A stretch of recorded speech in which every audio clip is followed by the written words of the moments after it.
Alors, on a des critères dans notre équipe, dans notre groupe pour que ça fonctionne. Alors, vas-y, parle-nous des critères pour que ça fonctionne, justement. Alors, pour que ça fonctionne, ça demande un engagement. Hein? C'est un engagement envers soi-même et un engagement envers le groupe.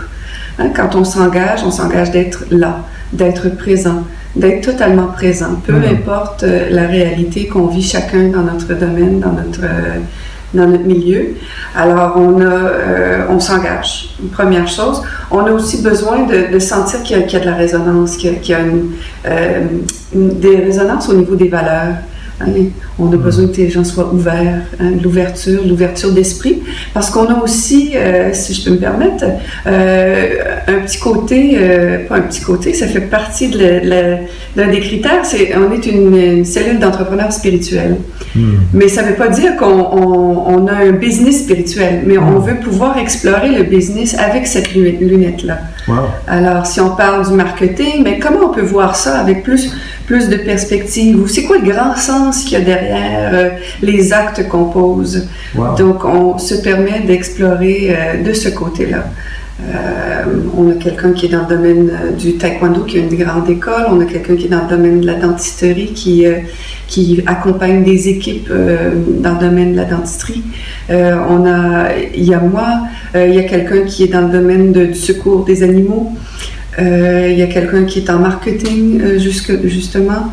Une autre personne qui accompagne des gestionnaires aussi dans le développement de leurs habiletés en gestion. Et moi qui a une école de PNL et qui est également coach. Donc, c'est des domaines divers. J'ai oublié quelqu'un, là, mais ça va me revenir.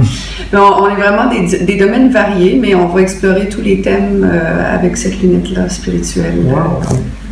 Comment les thèmes qui peuvent sembler communs, vous pouvez les emmener à un niveau spirituel? C'est la qualité, ce qui fait votre cellule unique, c'est ça? Et que vous ne trouviez pas dans les chambres de commerce. Oui. Alors, on cherche le grand sens. Tu sais, si un client, on a parlé peut-être des objections, ou comment on fait pour vivre avec le refus, ou les obstacles, les difficultés. Et comment on peut regarder ça autrement? C'est quoi le grand sens derrière ça? Comment on peut apprendre de ça? Donc, l'intention première, c'est de se permettre d'évoluer. Et on avait dans nos critères aussi le droit de challenger. De se faire challenger.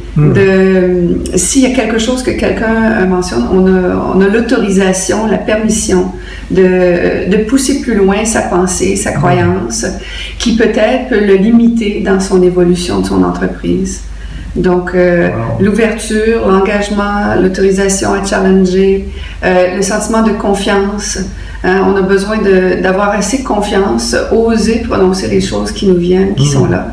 Et avoir confiance en la capacité des autres de prendre, de recevoir ce qu'on peut partager aussi à notre égard, à leur égard